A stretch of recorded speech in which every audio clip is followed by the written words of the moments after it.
Good Wednesday morning, guys. I'm Jerry Miller, and welcome to Real Talk with Keith Smith on the I Love Seaville Network. Thank you kindly for joining us. We are live in Charlottesville, Albemarle County, Central Virginia, the Commonwealth, the country, and the world on a Wednesday when we're presented by Ross Mortgage and our friend Scott Mortgage Morris. Good morning. Good morning. Guys, I love Scott Morris. You can count on him. You can trust him. I have seen him move mountains for his customers and clients. Judah Wickhauer is our director, and let's welcome the panel to the program with the four-shot.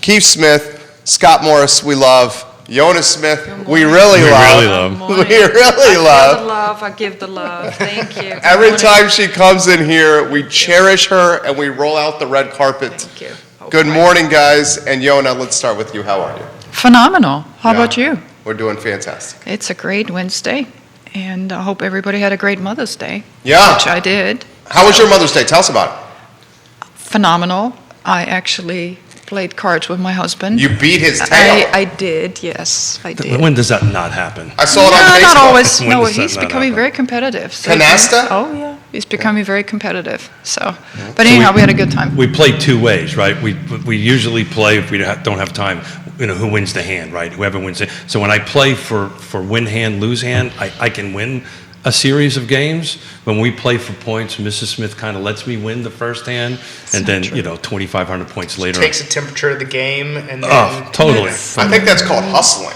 I get hustled, and she knows I'm dyslexic, I don't think so, but I that's can't okay. tell between 6 and 9s in my hand, so I constantly throw the 6 and 9s down. So I'm really at a bit of a disadvantage because there's two sets of cards that I can't put a canasta together. So, how do you respond to this with your distinguished I husband? think he's giving me way too much credit on that, and I can Oh, tell I he's don't- becoming very competitive. Coming from Who, from me? the days when I'm we not first started out to now, he's very competitive. So it's a lot of fun. Plus, we had a big audience, friends watching us, which was another. Cunningham Creek Winery, right? Yeah. So there was a lot of people that like, oh, what are they doing? Yeah. Well, we just. Your husband does a very good job of posting on social media every step of every day of everything that you guys are doing. Yep. So I feel Yep. like I know where you guys are at all times on social media, Yeah. and I'm sure Yonna loves that. Oh, absolutely. I was giving rules today on the way in. I'm just saying. But no, we had a lot of And fun. my right hearing aid may or may not have been on. I'm just saying at that Yeah, point. it was a lot of fun. We'll get to Scott. How was the Mother's Day with your lovely bride? 3 kids in the fold. Yeah, man. So Saturday, I actually took the kids out and we did some Mother Day shopping Nice. and, run around town, kind of gave her some time. And then Sunday, we did, breakfast for everybody, and then she Nice. took the kids to her mom's, and I took care of like an entire honeydew list of like stuff that I kicked around for the last year, like the garage and just whatever. So let me get this straight. She took the children away and you stayed home.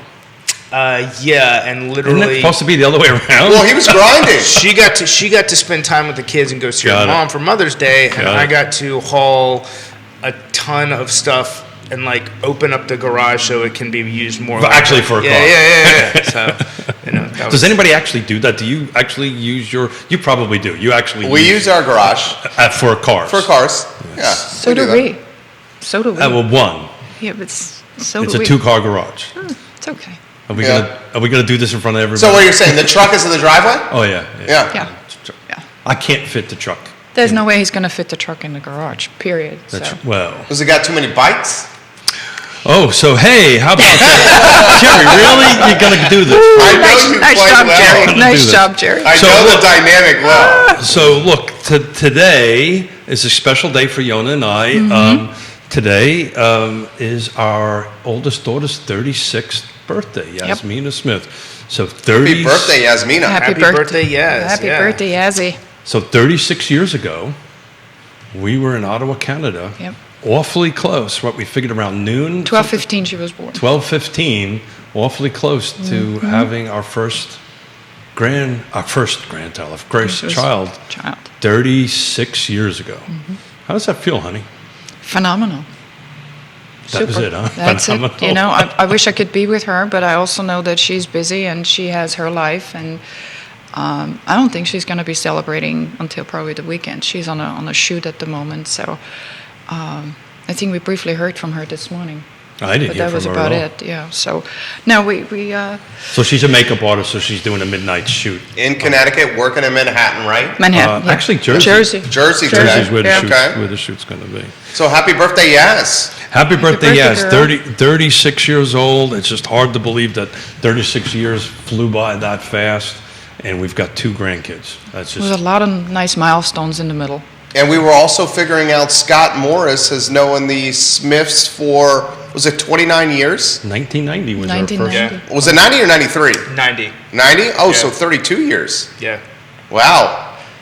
You grew up with, And look, you grew up the with way us. back. You- Yes. And look, he's not he's not going like that. Yeah, you know, but, He's got a little bit of a 2 twitch. cups of coffee. And John Blair, welcome to the program. We love you, JB, watching in Stanton. You guys can drop in some comments and love and give the panel some praise or ask some questions. Why don't we start with Scott? And Judah, we'll mark this as our first sizzle reel. So Scott Morris, Ross Mortgage, where do you want to go? First take for today's show. First take for today's show. So kind of seeing, in my opinion, kind of the first slowdown in activity, and it's not necessarily a bad thing, because depending on the where, I think we are seeing some change in inventory or less competitive at certain price points. I've had several conversations in the last week with multiple agents about how the $600,000 plus is getting a little less competitive, but the $400,000 down is still very competitive, and that in part is due to the number of people who are having to move from one price point to the other, and where we're at. And it's been ebbs and flows. So while people go out and may not be able to have success at one weekend, if you're still out there trying, I've had, weekends where we're getting 6, 7 contracts landed all at once, and then we go back into the struggle for a few weeks. So Yonna and I pretty much see the same. I can resonate with that. Yeah, we pretty much have seen the same sort of path. I would agree with that. It's also, with the exception of one, I would say, one particular home we had, insane. We had 32 people coming through, taking a look at the But what home, but price that was point was also that the at? price range. But the multiple offers are coming in, I would say, a little less. And a little bit more intentional about what buyers really want to achieve and how far they want to go with certain contingencies. So that's the other thing that we've noticed. So escalation clauses are becoming more and more, I would say, detailed, and you can tell where the buyer says, not more than that, that's it. If I don't get it, I'll just move on. So So the it's number- not that you don't have that sense of frenzy.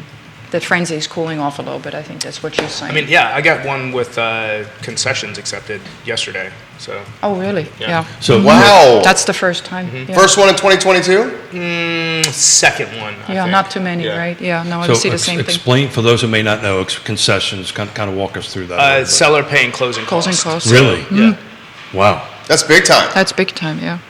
Well, it's funny. I was reading an article by Yahoo Finance. The housing market is passing an inflection point this spring and may be on its way to a more balanced condition. So that's encouraging, right? And to Yonna's point, we put a home on the market, and I can't believe we're actually going to say this, but we only had 2 offers or 3 offers instead of 15 or 12. So it feels like, at least from the field end of it, that we're getting more to this balance, which is a good thing, at least from my perspective on that. So I think we're getting a little bit more balance in the market, which is really a good thing. We got inflation data out today. Yep. Something that I wanted to pass along to Scott. Adjustable rate mortgages, ARMs, surged to a 14-year high. That news hits today. Inflation remains near a 40-year high. Gas prices at record high yesterday. Yeah. So a lot of data points out today, Scott. So the ARMs did not get better today with so the inflation data depends on who reports it. Like I'm like brushing my teeth this morning, and the Wall Street Journal comes across inflation comes in lower than previous, and then another media outlet runs higher than expected. Well, both of them are true. It came in lower than it. It went from That it 8.5 to 8.1. Yeah, so it did come Percentage. down, but no, to 8.3. It was Yeah. projected Oh, okay. to come in at 8.1, Right. so it did come in higher than expected. Got So the bond market took the news as it's not slowing down and reacted negatively, which is going to be a bad thing for interest rates because we've seen for mortgage rates because we've seen a couple days of some improvement. Now, how long that lasts, we're going to be. Things are super volatile right now. So, ARMs are not attractive if the bond market is reacting in the way that it did today, or they're less attractive, anyways.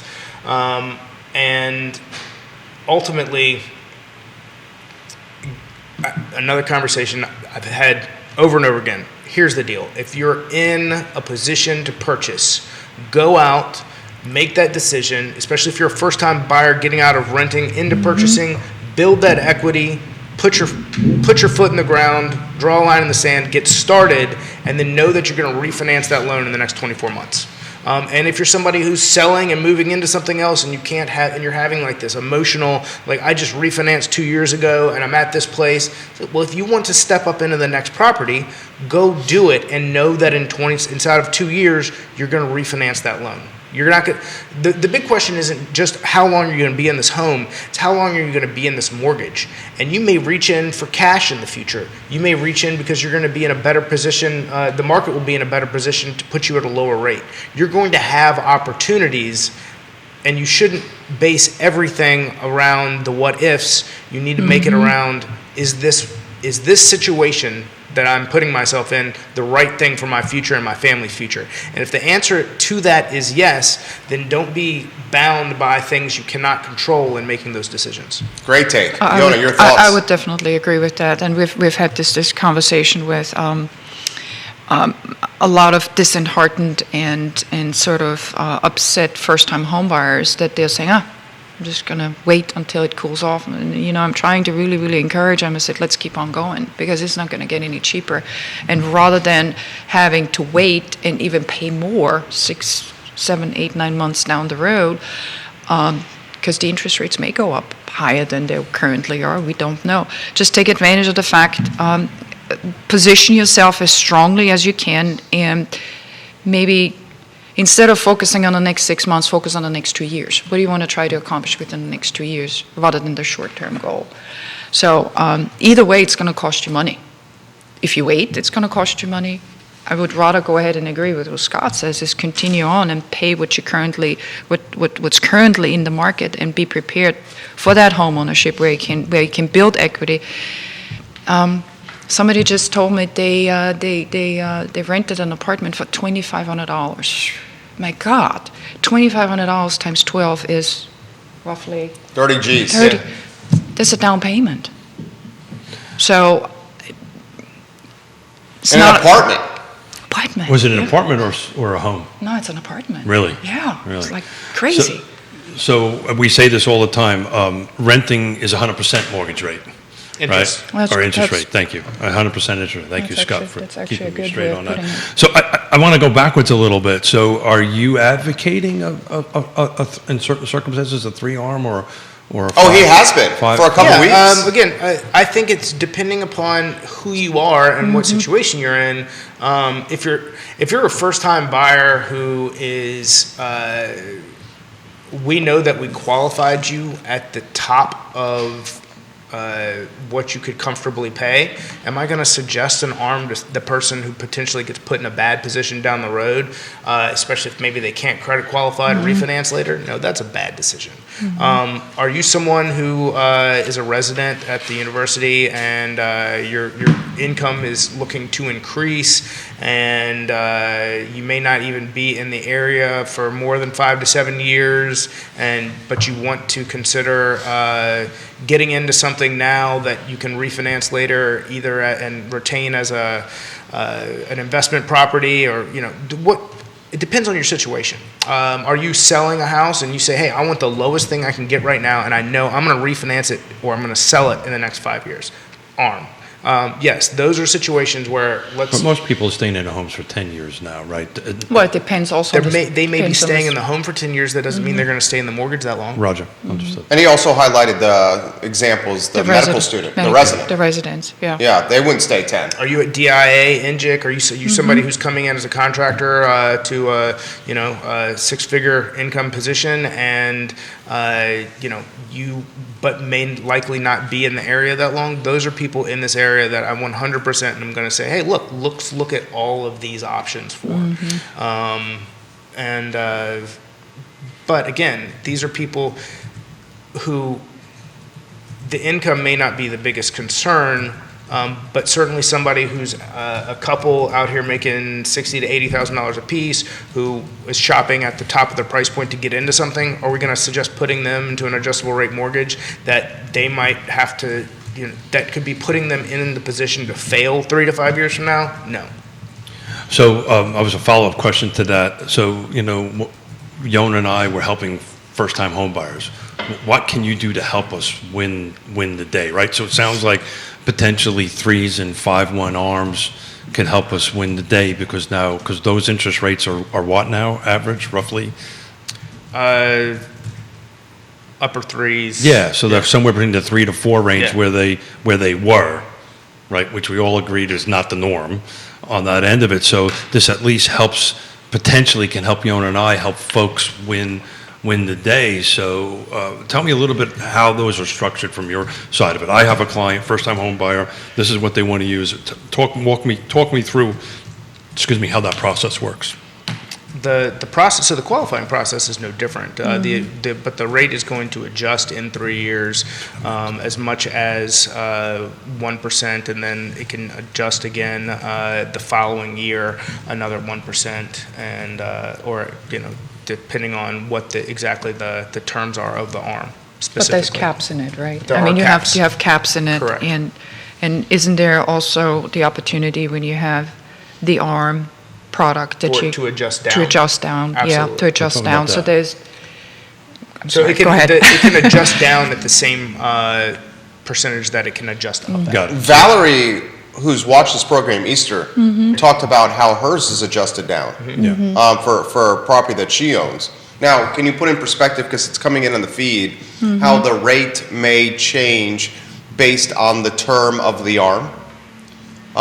3, 5, 10. Does the rate differ based on when the ARM, what's the word? When the ARM So for a 7 or a 10, is the Matures. rate higher? than- Matures? I don't think it's the maturing is the right. So it depends on There's a different. depending on the terminology. setup. So if we could look at a bunch of different options here. I'll tell you what. Let's set it maybe next week when we can go through and we'll set up like all Yeah, sure. the Got it. different variables that could Got it. go into that. Well, this is an important conversation to have because it's back, right? ARMs are back, right? Interest rates are 5 to 6%, roughly, whatever they are, for 30-year mortgages. God only knows what a 40-year is. I don't even want to talk about it. But we probably ought to do a quick analysis on that. If I'm buying a $350,000 home, what is my monthly payment on it? So we'll have that ready for next Wednesday. Change gears a little Please. bit on this end of it. Yonna, I've been meaning to ask you this question. So, Oh, geez. Wonderful. so, yeah, just What's coming? no pre-production conversations. What's coming? So look, one of the things I want to start talking about is, how as as agents, how can we help our buyers win a deal, right? And there's a couple of little things that we do as agents can do it, and one of them is contacting the listing agent. So Yes. walk us through that. What's the benefit of you representing a buyer, I'm representing a seller, and you want to pick up and call me as a seller's agent? What's the benefit to that? Well, primarily, I think is really to establish that relationship, that you really have a complete picture of what the seller is really looking for, and how can we position our buyer's offer in such a way that it has the highest chance of being considered, hopefully won. And one of the things that I always encourage anybody to do is, as much work as we put in as buyer's agent, the selling agent is doing about as equal amount as work. And I'm hoping that by asking the right questions, so tell me what is really the most important thing for your seller client. How can we possibly go ahead and help bring these two parties together? Be non-confrontational, preferably. Just reaching out and building sort of that rapport that you can find out, okay, that seller is really interested in possibly staying another month in the home because of the fact that they either have not found a new home or they're looking to move and they were not able to set up their moving companies yet. So there's a lot of various little details. So it's similar to peeling an onion, to be honest with you. So really trying to get to the bottom of it in a way that as much as possible, as much as the agent is really in a position they can share and allowed to share, because certain things she's not or he's not, but really try to really draw that picture also for your buyer client to say, look, very motivated seller, they're very anxious to get out of the home, they have done a lot of improvements, these are the improvements they've made, obviously they realize there's a certain amount of rate of return that they can expect, but they want to go ahead and obviously make that transition as quickly as possible. Here's a timeline that they have in mind. Some instances we also want to find out, and some of us are not in a position we really can tell, and I've been asked this question many a times when we have homes on the market. Tell me when the deadline is to receive offers. Now this is a double-edged sword, because when you tell somebody a deadline, then typically everybody waits until 5 minutes before that deadline is up to really present offers, right? At the same time, it gives them also opportunity to look at other pieces of properties. However, you really want to try to go ahead and get as much information from the other side so you can go ahead and incorporate this in your best offer forth. So it's about relationships. It's about establishing relationships, and something that we should get out so everybody understands this. Even if the MLS says or the agent says deadline is Monday at 5 p.m., that doesn't mean an offer can be accepted before then, right? So that's an important piece of information to get out there, because you can get an offer that comes in and the seller's in control and they can accept it, because we've had conversations like this before with other side agents saying, well, hold it, you said it was such and such. I said, well, the seller decided to accept this other offer. So to your point, waiting is not necessarily a good thing. So the other important part is just to tie in with Scott. And actually, Scott was one of the first ones to actually reach back out to one of us if we were able to work together to say, so what can I do to make that seller comfortable with the terms that the purchaser is providing to? What can I do to go ahead and make that a successful communication? And you were the first one to say. Says, I'd be happy to call the listing agent on the other side. And that makes a difference. Explain what I can explain within my limitations, and see how I can make that really a win-win situation for everybody. So Scott and anybody in the lending mortgage business is as equally important of a piece in order to make this successful as we are. So it's really a teamwork effort. Scott, jump in here. Yeah, that's something, it's something that you shouldn't, it's not something that should have just started. If you want to be really advocating for your client, the first thing that happens on our end is hey, please let me know once you've sent the offer so I can follow up and let the listing agent know. Talk about strength of buyer. Let me find out if there's any hesitancy towards the product, and that way we can address that as well. The number one goal is to is to show that not only are we a team, but we're communicating at a super high level, so that whoever is receiving that information on the other side is, if you're up against two like things or something that's maybe has different but not better options in their offer, that ours looks the strongest, and ours being whoever the client is. Mark Weihelm, or Mary Weihelm, giving Yonna some props right now. That's Mary's- a cousin. That's a Kevin cousin. Yancey said Keith definitely outkicked his coverage and married up with this one. thank you. Giving Yonna some props Thank right you. now. I've noticed Give me that is a common theme on the comment Thank section you. right now. So we want to give Yonna some props and also Thank you. zing Keith a little I'm bit right there. here. I'm right here. He's right Just here. saying. Nicholas Erpy watching the show. We love you, Nick. I believe he is getting married on Saturday. Congratulations. Nicholas Congratulations. Erpy. So Nick, we love you, homie. This question has come in for the panel. Are you guys seeing a softening of $1 million plus? And please offer perspective on new construction and how that's doing with cost of goods going through the roof. Great talking points there. Yonna, you want to start there? I can tell you on the new construction side, at least in Fluvanna County, I have seen some adjustments recently, which was startling, to say the least. Adjustments how? Down. Yeah. It wasn't that big of a jump, but it was enough to kind of jostle the It MLS got and our kind of attention. it got our attention. So, But I think that was to interesting. talk about that for a second, Yonna and Scott and Jerry and everybody, that's a very specific. It was a very specific project. It was the last couple of units in it. My little birdies were telling me they're just looking to shut To down move. shop, to move. Yeah, they want Shut to down close it shop out. and finish it up. So I think that's what that's about. That's not an indication of the overall market, because we're seeing construction going up in every other location other than this one specific project. So I just don't want folks to walk away from it thinking new construction is going down. It's quite the opposite. I would say the only times that I've seen entire projects move full price points is if all of their like models were built similarly somewhere else very close, and that they thought they might have a difficult time getting the first one to appraise, because what will happen is the appraiser will come out and say, well, all of these were built at or sold at 320 or 380 6 months ago, and these are listed at 420. Like, Well, they've moved staff out of the county, okay. so it's Yeah, it's a whole much big. It's a whole. That was a good English. Whole much bigger, whatever that means. A whole much bigger. But that was a surprise, to be honest with you. But really, other than that, the $1 million upmarket, I still see it pretty busy, to be honest with you. Do you, Keith?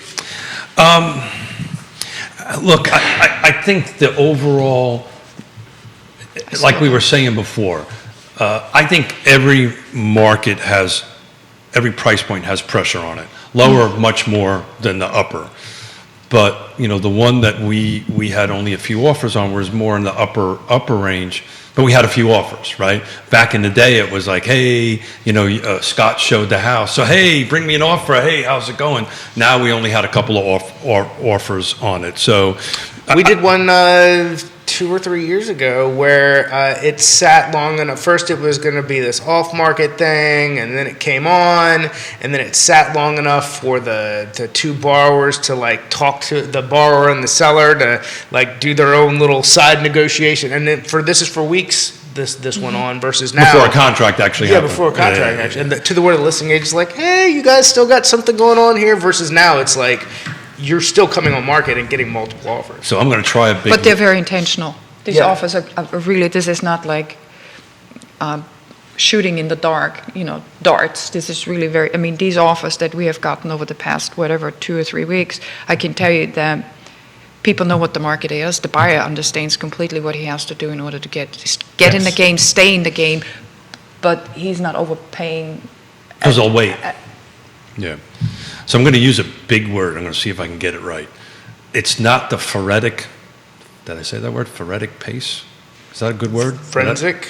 No, like Frenetic. Frenetic. See, I told you I Yeah. screwed up. I was trying to be smart. That's a new word. I have not heard I was it. trying to impress my wife. I didn't do so good on that No, one. I never Try heard it that a word. different What way. is what? Chaotic. Chaotic. It is Yeah. not such a frenzied pace. That was Okay, a better. that works. That was a better. Very nicely That was done, a Keith. better F word. It's a little tempered. A How about that? Little tempered. So I want to. I want to. I'm trying to get my brain wrapped around this arm stuff. I know that we're not going to do numbers, right, on that end of it. But we had Woody in Yonna's seat, Woody Fincham for Fincham Associates, one of our great sponsors, in that seat a week ago. So I had somebody ask me this question the other day. So tell me why we're not going to have the same problem as we had in 2006, 2007, and 2008 with these arms.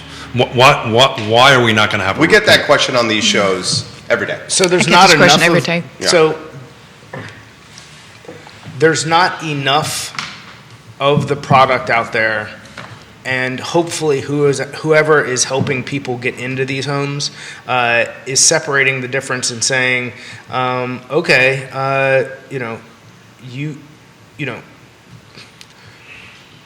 we're not qualifying someone who, I will say, who could The be- regulatory is different. Also, That's the here's point who, we're trying here's to who get could get the regulatory. Yes, is different. Here's who could potentially get in trouble: self-employed people. If we face a recession, depending on what their type of business is, if they get into an arm that adjusts up and they are having problems in their business. Now, that's not to say that they couldn't get into trouble in a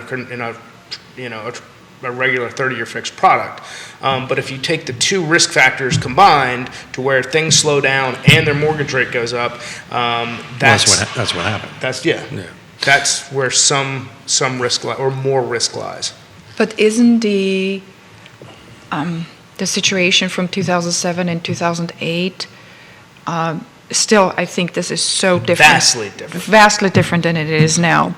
I mean, just the There's equity in homes. Oh my God! The yeah. balance sheets are And good. people Household balance sheets are People good. have cash. Yeah, exactly. People have cash. Well, that's I mean, what the it's not market like, is right it's now. not like they don't have, even coming out of the forbearance period. I mean, some folks smart enough, when they were in forbearance, what they did is instead of spending the money that they save on saved now it. paid, they saved it.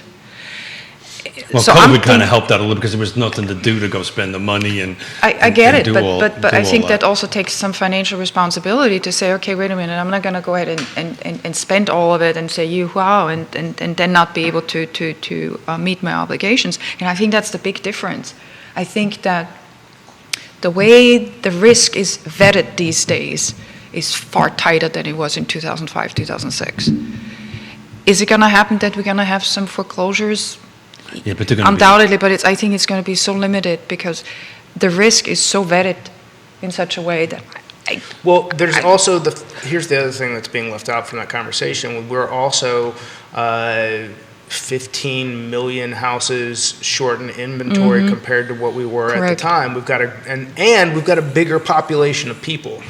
So we've got more humans, less rooftops. So even if there is a significant number of homes that come onto the market, unless we get this lemming effect of people who are walking away from mortgages when they shouldn't to begin with, and what I mean by that is, let's say that there is a pocket of foreclosures that come on. We've got so many qualified buyers out there who need to get out of rental situations and into homes. They're going to absorb that, and it would take literally people going, well, I don't want to be in a house that might be upside down either, but I just don't think we're in that position because we're continued.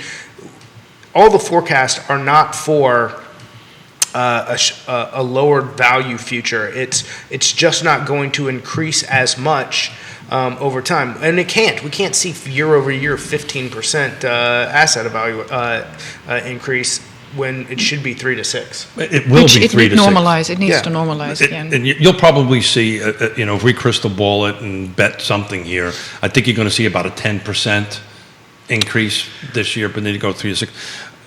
I get asked this question multiple times a day from everybody from the line and Bodos to the show. Where's the bubble? and I'm probably going to say something that's a little bit unpopular at the moment. The bubble is in the rental market. That is where I think. You buy this? I think, Go ahead. Finish this. I think the home purchasing end of it, I think everybody's got a beat on it as far as regulatory goes and stuff like that. I had a conversation with somebody on the other side of the mountain yesterday that, rents are going up 20%, 15%, 17%, and they're going up like this. Year over year. They're going up like Yeah, this. when the lease expires and renews, oftentimes the landlord, and we see this all the time on the show, is utilizing, and maybe it's not even above board tactics, saying your lease is up, we're going to raise your rent, and it's not going to be the 4 to 5% that's in the lease. Take it or leave it. Yeah, take it or leave it. And if you don't like this, Tough negotiation. tough. So I mean, that's happening. So I think that's where whatever bubble is out there. And But how would that bubble pop? So it's not necessarily from the buyers. That's Liza. Liza turn. Liza Liza clearly turn. thinks this train of thought is Liza's the I Love Seagull mascot. And for those that can't hear, she said, "What? Like your dog? What's your dog?" That was There just she way goes. too much. There That's she goes. way too much Is he information. thinking again? Oh my Lord. Stop that thinking. How does the rental market pop? So I've had this conversation 3 times since Monday with people in the rental space, and they're worried about when the market balances, which it is, it will balance. The sales side of things balance, which it will. Rents will start decreasing. So this is more from a buying of investment property perspective end of it. And I was happy to hear that, because what that means is that's going to help the inventory. 'Cause Sure. what they're going to do is they're going to put it back into inventory. And the reason it came up was a couple of clients that were looking to buy single-family detached units way outside where this rubber band we've been talking about forever. And they decided not to do that because they felt once the thing balances, that value out there, rental-wise, is going to decrease. But it's not necessarily about value. It's about how, you're staying in, the best way to hedge against inflation is to get a 5-year ARM, 3-year ARM, 7-year ARM, 30-year fixed. Buy a home. Buy a home. That's Right really now, the best these way. interest rates are these rental rates are just going up, and they're really not that it should be checked, but it's unchecked. There's nothing to, on the buy side, there's ways to manage the arms. That's how I'm trying to connect this together. There's a way to regulate the arms so we don't have a repeat of 2008. It feels like the rental market was like 2006 and 2007. And I don't know what that means other than it just feels that way. So the problem, and I don't know, I can't say that I feel like I'm too libertarian in thought to think you can't go out and regulate what someone can ask for rent on their property. Well, you can. It's called rent control, but God forbid if that ever happens. That's what's happening in New York, right? That's Yeah, I the major grew up city. around that. But with that, what traps people from being able to purchase is that they can't save because they're pouring all this money into rent. Correct. So if there is a tool that exists, it's coming up with different paths to 100% financing and incentives. If the government wants to incentivize anything, they need to incentivize sellers at this point in order to get more inventory into the market. And that's the path. It's not what were we talking about 2 years ago? They were going to give another tax credit to buyers. 15,000. Yeah, whatever it is. And now it's at this point, it's like, please no. Oh yeah. Well, they won't do that because they're trying to control the Yeah. pace of the Inflation. market. Yeah. Well, I mean, they don't have problems spending. Anyways, that's another. So let me try we're going down a different way to do path. this, because I think these individuals, and these are really smart people I was talking to, were more speaking probably more nationally than locally. So some of these cities where all these Blackstone are buying these thousands and thousands and thousands of single-family detached units, I think the thinking on it was as well, if all of a sudden the rental market changes, they may all get dumped back on the market on the resale end of it. Those properties don't get dumped back on the market until it comes It's too time. No. Those properties come back on the market when they have outlived their ROI. Yeah, so when it comes time to do improvements, roof, siding, when the big expenses come, that's when those properties get unloaded. Yeah. Because they just collect, sell. So I don't disagree with you. I disagree with the people I was talking about. They were preaching that if all these rentals get dumped on the market simultaneously, it could impact the sale side. Sure, And but I think just that's don't see regional. that. I think that's like Sun Belt. That's It's a not Sun us. Belt, LA, New York problem.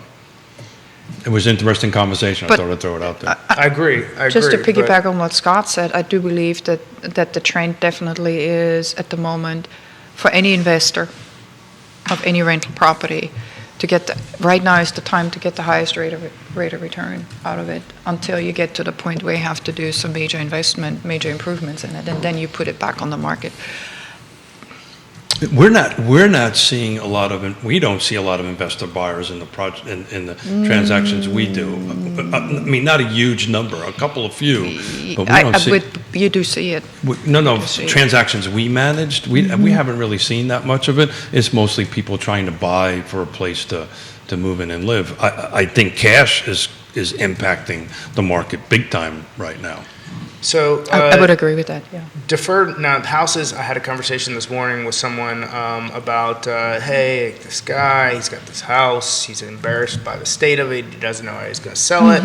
I was like, now is the best time in his lifetime to unload a deferred maintenance house, and solve his cash problems, and then we'll take a bulk of the money and we'll put it down on something else and get him into one level living and come up with a solution. Like, that's the path going forward. Like, you don't have to go out and fix everything, because right now there's an investor or someone who wants to get into that single family who hopes it's a deal. And as long as it's not so terrible that it's going to get through an appraisal, like now's the time. Let's figure out a way forward. I want to caveat that with saying depends on the location. Chemistry is working here. Depends on the I was just going to location. ask you. Because you do still need to make sure that, there's certain, at least what we have seen, there's certain things, I get it, deferred maintenance up to a certain point, but there's certain things that we feel and we have seen are largely location dependent. So you may be able to get away with that, let's say on the Greene County, Albemarle County line, but you may not be able to get away with that down in Nelson County or down in wherever. Even in Fluvanna County, there's certain properties where they just threw a number at it, put it on the market, and let's see what happens. I guess that's my point. You can't expect a premium, but it's not like it's just going to sit. If you're willing to, if it's for sale and not for listing, you're going to be able to get rid of it. So, unlike sometimes, a couple years ago, if it needed enough work, people just didn't want to deal with it. Yeah. So certain areas. Yeah. Certain areas. I think where we're going with this, pricing it right is always matter, but even particularly important. now, right, Yonna? It is still important. And why is that? Just because of the fact that the buyers are extremely informed and educated in the not only on the pricing side of it, but also on strategy side of it. I mean, if they are represented by, and I'm hoping they all are, by a true professional, they know what they have to do in order to win that. Well, the reality of it is they're watching. And it needs to be priced correctly. Are you still seeing sellers expecting top dollar for houses that have had deferred maintenance? Yes. Okay, that's, yeah. Yes, I do, but that's starting to change a little I think bit. and then I think it's our job as the to make the education. I mean, there's certain deferred maintenances you can get away with, but Roof, HVAC, that's tough to get away with. It is. Yeah. The thing is some of the interior features, we are able to get away with it a little bit more. I think you can see somebody saying, okay, well, I'm willing to change out the carpet and put hardwood floors in it, so that's that. Still some shag carpet in the bathroom and. Oh yeah. Hey, This is where I knew. knock it Even off. Judah knew. Yes. You. Yeah. Knock it off. Seafoam green is in. I like to dig my toes into it when I get out of the shower. And pink Seafoam green toilets. is That was in. the I hilarious. love but Smith there's so still much. but there's still, like I said, there's certain features you can kind of navigate through, but there's certain deferred maintenance items. You just have to be prepared. That So we're saying shag carpet is deferred maintenance? Is that what we're saying? Scott's got something from Daniel McDougal. He's a branch manager and a VP at a mortgage company in town. And he says that typically, shorter the term of the arm, will carry a lower rate.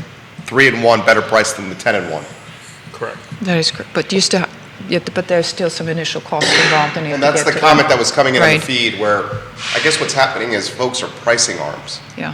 And they're seeing that the 10-year has a higher rate than the 3. But the 3 carries more risk because it's a shorter term. Look, it's a tool, right? I was having these conversations with a couple of agents over the last week. You know, our job, Yonna's job, my job, Scott's job, everybody at this table's job is constantly changing. Oh yeah. It's constantly changing.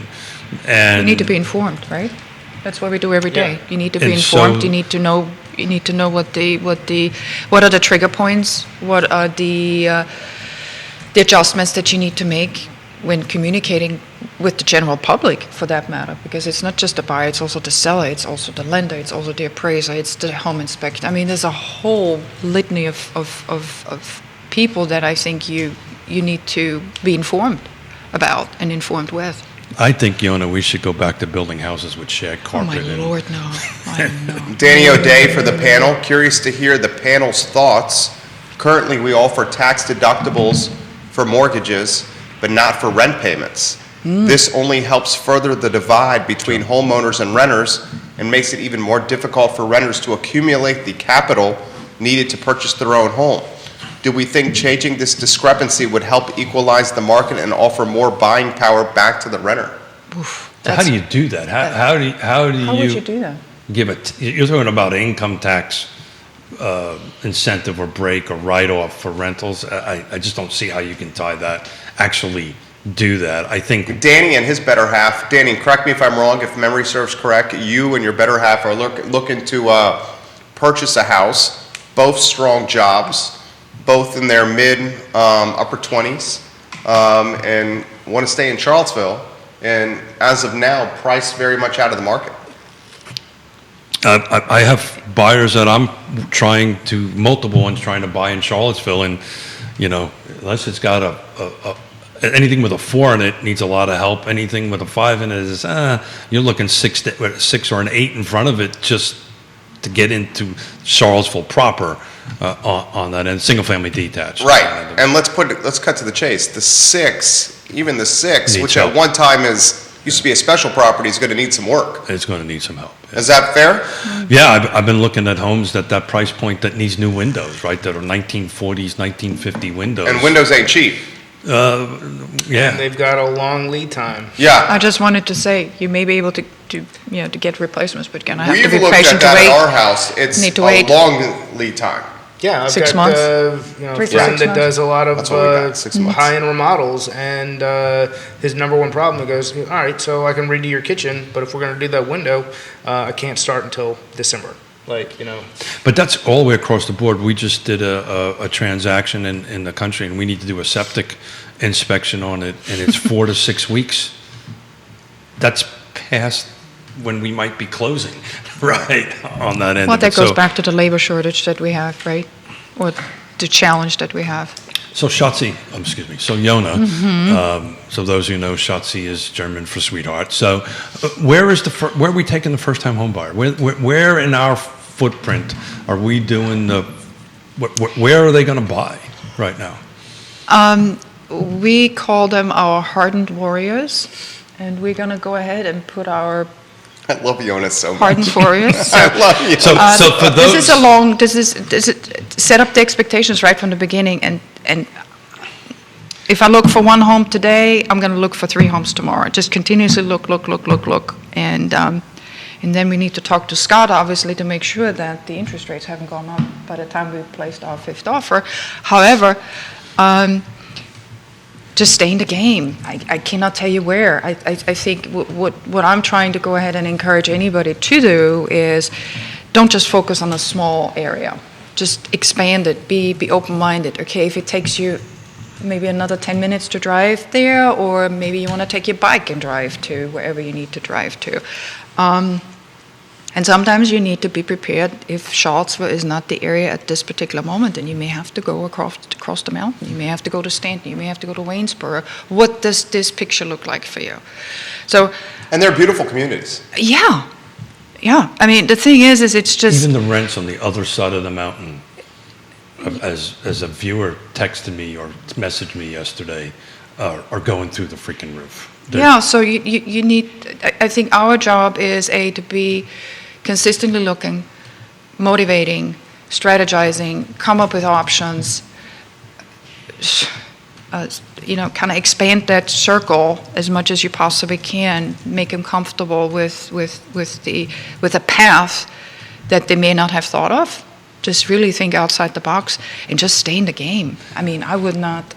We have one particular client who just said, "Oh, I'm going to wait until it gets better," and I'm like, It's not going to get better. Not a good idea. It's not going to get better. A lot of comments coming in here. Paul McCarter, we'll get to your comment here. Danny O'Day for the panel. And Danny, you and your better half, you're looking for a team to get you that first house. Keith and Yonna, and financing with Ross and Scott. They work wonderfully together. He says, we're looking to purchase in the community. Mm-hmm. The market is absolutely pricing us out right now. We both have strong jobs. He's an account manager for Politico, and she's a teacher. We love the home we live in, but the truth is the rent cuts huge into our monthly incomes and makes building long-term savings difficult. We empathize. Almost impossible. Yeah. We said, like we said, 100% of the rent is going to pay somebody else's mortgage, to build somebody else's equity, and I will share that, and we've kind of decided to stay away from the word inventory on the show, right? Oh, we've done a good job until right now. We've done it up to this very moment. Yeah. Nice job, Smith. But the balance. Because that was the word from the executive producer. That was the word from the executive pivoting and inventory. Yeah. 2 words. You told me executive producer. Yeah. But I think there's another piece to that. And I think one of the things that I would highly recommend anybody doing is talk to Scott or somebody in the lending business that can not only give you a short-term kind of picture of what a particular mortgage rate would look like, but also try to figure out, so how can I get you there if we really have to wait? So what do we need to do? What do we need to do to get you into a home in 6 to 9 months? Yeah, so I think a So lot that of would be, times I it's think- not about rate. Nope. It's about, let's talk about payment. Yep. Let's talk about how long you're going to be in the home, how long you could be in the mortgage. That's the conversation. Or not just that. Let's say, let's even get away from payment to a certain aspect. If you're selling a house and we can put X amount of money on the sideline so that you have it as reserves until we know, why are we going to go pay a bunch of points to lower a mortgage rate that you're likely to refinance in 24 months? If somebody's telling you to do that, that's probably not good advice. Like if they're saying, hey, look, let's pay 3 points, so that's at on a $500,000 purchase, that's potentially $15,000. Just take the higher rate, keep money in reserves, and know that you're most likely going to refinance in the next 2 years, because you're never going to get back the money that you're spending to buy down into that to get that. So let's talk Charlottesville. Let's talk prices, right? So let's assume, for the argument's sake, 2022. That's the year we're in, right? Yes. 2022. Just needed to check. We're pretty much the double-digit increase in prices is pretty much going to stabilize. So the point is, next year, Charlottesville usually averages between 5 to 6% year over year. It's been doing that for 21 years, as long as I've been keeping track of it. So what's going to Still pretty darn good. That's the average. That's the national average. That's the point I'm trying to make. The national average is that these 5%. prices, are just going to, they're not going to jump, but they're going to continue to climb. When you take 5% out of a 400K house, and we just explained a 400K house is going to be very difficult to find. It's 20K. It's 20 G's. Yeah. That's a lot. So, if I was in the game, I would start talking to Scott about this 3 to 5%, 3 to 5 year arms, get it somewhere between 3 and 4% if you can do it, get your monthly payment. Every buyer that I deal with, and I tend to deal with a lot of buyers, it's always how much is my monthly payment? How can I get there? How much is my monthly payment going to be on that end of it? But there's a recent home that we sold 2 years ago. We just resold. Now, there's been a lot of appreciation in 2 years, but they walked out with a ton of cash. They got into a home just to get into a home, right, to start building their equity up, and they're taking that equity and they're moving and they're moving up. So to Yonna's point, try to get however you can get into the game. Get into the game. I think there's a strategy for everything, and especially if it's very individualized, right? It is. Very It much is. so. I think it depends on Each transaction is unique. Totally. Like everyone, I like to say that you're not all snowflakes, but I think everyone actually is as far as a real estate transaction goes. Everybody's different. Everybody's different. Look, we've been doing this for 3.5 decades. I can tell you that not one transaction was exactly the same. That we're always a little bit different and had different needs, and that's the reason why this. How do you win? How do you win the buyer? Right? We're competing against this. This calling the other side is so important. Because you've got to try to understand where the seller's position is and see how you can best craft your offer to meet that. And it may not be money. It may be something else. We just recently won a deal where we beat out cash, and I don't think we were the highest offer. We don't know that for sure because nobody told us that. But I know we beat out cash. So there's a saying that actually, I paraphrase Quentin Beckham. He wrote it. He wrote it on our board in the office. It's goodwill earns and wins you deals. That's exactly right. And that's exactly what it is. That comes back to the building the relationship. So a little something that people don't know about Mrs. Smith, and they may have just experienced this a little bit, but Yonna was on a fast track in the Austrian diplomatic services. And then 37 years ago, some guy in a really good-looking Marine Corps uniform convinced her to leave all that. His name was Brian. His name. That's my middle name, but you didn't know my middle name was Brian. I didn't know that. All right, his name is Keith Smith. No, his name may have been Brian on that end of it, but we're coming up on I've heard our. this story so many times. Well, I don't think I've ever said that she was on a fast track for the. Yes. Really? Yes. Damn it. It's the brownie points. I know what he's doing. I may or may not be in hot water at the moment. The brownie points. Paul McCarter has this. Anytime, so this is about the creating some rental tax advantages. Yeah, sure. He says anytime, and Paul's very much a libertarian. Yeah. I would characterize you as a libertarian, right, Paul? Also party of common sense. Scott, I feel like you fit that. I try to fit that as well. Well, common sense is always good no matter what. Yeah, people always say, what party do you most align with? I'm like, common sense. There you go. Just do things common sense. Anytime the government helps to make buying easier, it results in an artificial inflation of housing prices since it creates more demand and cheap money to spend. Yeah. Sure, look at student loan debt. Exactly. Oh my Yes, God. if anybody who lived in New York crazy. City under rent control would know it sucks. It doesn't work. So on that end of it. Yeah, he says libertarian leading moderate, centrist. I think that's all of us. I had somebody ask me And the if other you're at the day what table. political party I was. I said I was an American. Yeah. And they didn't quite understand that. Yancey in Waynesboro, Kevin Yancey, we've dubbed him the king of Waynesboro. He says the first-time home buyer markets are Esmont, Scottsville, South and North Garden, maybe some Browns Cove as options. We'll throw a little Buckingham in there. Buckingham and also southern part of Louisa, but not in the Glen Ellen area, not close to Richmond yet. Right. Yeah, Louisa Yeah, it's huge, so it really depends huge. on. Louisa is huge. That's the reason why Louisa is not part of the area medium income that HUD puts together, which, by the way, raised, I don't know if everybody knows that. Did everybody know what that came out to? $111,000 for our area? Oh, yeah, I just saw Mayor Lloyd Snook just posted that on Facebook. Literally moments ago that you brought that up. Yeah. 111,000. 100 of the area medium income. Now, let's be specific about it. This is what he posted, then I'll throw it back to you. Mayor of Charlottesville, 33 minutes ago. Wild Bill McKenzie sent this to me in a DM as well. New area median income data for Charlottesville with 11.1% inflation factor applied to last year's data. The AMI is $111,200 It's for Charlottesville. It's up. So Think about that, Scott. depending. Yeah. It's crazy. So what that does is that sets income limits for the HUD products. That's what that number really is about. So, and it's the reason I bring it up because we're talking about Louisa. Louisa has a whole separate number because it's in a different, and what they call MPO. But that's Charlottesville, Albemarle, Fluvanna, Nelson, and Greene.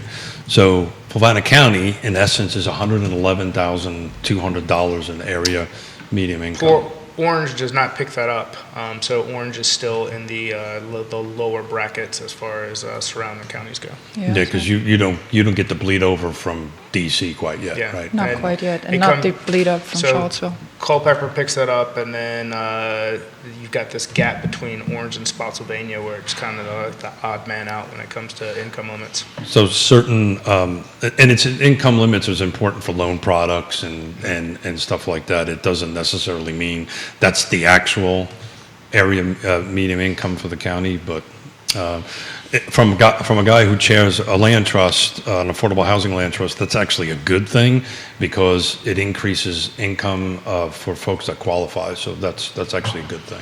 Bill says, my income is nowhere near that. Yeah. Bill, I believe you and your better half are retired, right, sir? The concerning aspect of this, that statistic, is the gentrification associated with it, especially families and households on fixed incomes.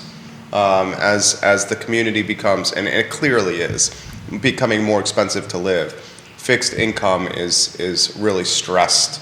I think it's becoming more expensive for anybody. Yeah. Well, fixing I mean, income's even worse because. Obviously it puts a lot more Well, I mean, additional pressure I was having on the conversation yesterday over some squash with the developer, and he said the fact that the city, and we're not getting into politics, but the fact that the city is, raising tax rates is going to push a lot of folks out as well. So Yonna and I were having this conversation. We got our personal property tax bill, right? And Wasn't it interesting last week or earlier this week? It was all over the news. And I was thinking, I wonder why. we've been talking about this for Real Talk Scott brought this up on personal property, 2 months ago? Yeah. For a long time. They assessed our cars more than we paid for. My Really? truck is assessed more than what I bought it What for bought 5 it years for? ago. You're going to sell? No. No, Right. The house, maybe. This is the opportunity to have that conversation live in front of you everyone. heard it. Mrs. You heard Smith it is here. trying- You heard it here, Scott. You heard it here. Is assessed for more than you bought it for 5 years ago. My truck, When you pull NADA book on it, that I would. but Yeah, you need- here's So is my Explorer. You need to contest it before they increase. But that's the problem. When we brought So this they- up on Real Talk, we brought this up on, the window is so effing narrow. It's only 30 days from the time you get this, and you have to go ahead, and each jurisdiction is a little bit different. He meant to Time say what? famously, right? Right. Just want to I make think sure. that's what he said. That's what he said, That's what he right? said. Okay, got it. Choose your words carefully, Smith. Choose your words carefully. I'm supposed to remember what I just said? I mean, it's getting crazy. Put it in perspective, ours is a 2020 Explorer. We sell more than we can buy it, what we bought it for. But the I could point do the is- same thing for with my your car. Subaru. Yeah. Still not enough to get my new vehicle though. So my tax assessed on my 2017 Toyota Tacoma is $38,000. I paid less than that when I bought it, Yeah. 2017. That's just insane. But Well, and that's why the Commissioner of Revenue begged council to City lower council. the tax rate on personal property. And he's an elected official, so we know why he was doing that, because he's the one that's going to catch the griefs. So we promised Mrs. Smith we would get her out here at 11. Yeah, 24 minutes ago. Yeah. I was waiting for someone to say that. I want to celebrate my daughter's birthday Yeah, at it was 12:15. 24 minutes ago. Yes. So a little bit about Friday. I'm excited about Friday. We've got Albemarle County chairperson Donna Price coming. Chairwoman, excuse me, coming in on Friday. Got a half commitment from Ned Galloway, so we're going to talk a little bit about So that sounds like you're going to be going by car lots to do some charming and persuading. So I may or may not have done that yesterday. Oh, you did do that. You did a drop in. Well, I'm sure Ned loves that. He does, yeah, of course. Yeah, he hides under his desk. It's really funny. No, he does. He literally does. Does he go out the back door? No, he hides underneath his desk. Tell him I'm not here. My favorite was when you spoke in front of the Board of Supervisors, and Neil Williamson tweeted, and he tagged you in the tweet, and Neil's watching. He goes, the distinguished gentleman Keith Smith is about to speak in front of the Board of Supervisors. And one of the chair people said. No. This was Donna Price. What Donna Price said? Your time is limited. What did they say to you? No. So because they know Keith likes to talk. Well, first of all, in fairness to me, I had no idea I was doing that. I got called on the spot. You're a good man. I know you did. So I would go ahead and do this. And Donna looked at me, looked at the watch, and said that basically in 15 minutes we're moving on to the next topic, and you do this in under 15 minutes. And I said, yes, Donna, I got this. I can do it. Did you laugh? I laughed. Everybody laughed. And then you checked out Neil's socks? I checked out Neil's socks. He won. He had dumpster fire socks on. I had Captain Obvious socks on, so he won that. And we're looking forward to seeing him this evening, right? Wednesday. The point of importance. It is. So, Mrs. Smith, we promised to get you out here. I think we're going to wrap up. I need to here. go, gentlemen. Yes. We're going to wrap up. I have my four-legged real estate hunter in the car, and I want to make sure that our car is still there. How about that's a good call. That's very good. How about a closing thought, everybody, for the viewers and listeners? Ladies first. Just stick with the path that you're on. Enjoy the day and stress less. And happy birthday, Yazzie. There we go. There you go. Nicely done, Yonna. How about you, Senor Morris? I'll start with happy birthday, Yaz. And as Yonna described them, her hardened warriors. Mm-hmm. If you're out there and you are shopping and this was not your weekend, or you've had two in a row, just keep going. Keep on going. Ebbs and flows in inventory, and just because you thought something was the one does not make it the one. There's plenty of times where you'll go under contract with the house that's the one, and you'll find things throughout the process that are going to make it not be it. So continue looking. You're going to find what you're looking for. You're going to get under contract, and if you choose, if you go above where you thought your comfort level was 3 years ago, you're not going to remember that. You're going to be living in the house, and it's the things that you make out of your life are what are really going to matter, not what it took to create a real estate transaction. Just keep going. Amen. And it's probably we use the word get in the game, but maybe that's not the right choice of words to go ahead and do, because this is not a game. This is real life. This is people's lives that we're talking about. But, there's a team that's sitting at this table that can help you through that. And if it takes 1 month or 6 months or 2 years, this team is part of that process, and we will be there. And we've been doing it for 3.5 decades, and we will keep on doing it for 3.5 decades. Shout out to Yasmo. Love you, baby. Yonna, I know. Thank you for doing this. This is not your most favorite. You always do great, though. Yeah, Thank you. Tell her that, will you? You always do great. She doesn't think she does, but she does wonderful. No, I sincerely mean that. Shout out to Judah. He's our North Star behind the camera. Our furry friend Liza, who occasionally you may hear shaking in her dog bed, which is under Judah's desk in the office. Keith Smith, A+ people. Scott Morris, A++ people, and Yonna Smith, A+++ people. Thank you, guys. This is the Wednesday edition of Real Talk presented by Ross Mortgage. I Love Seville. Show up in 1 hour. Take care. Thank you. Thank you all. Have a wonderful day. Always do great. Thank you. Thank you. Raises the Thank you, Scott. beauty. You are welcome. Thank you, sir.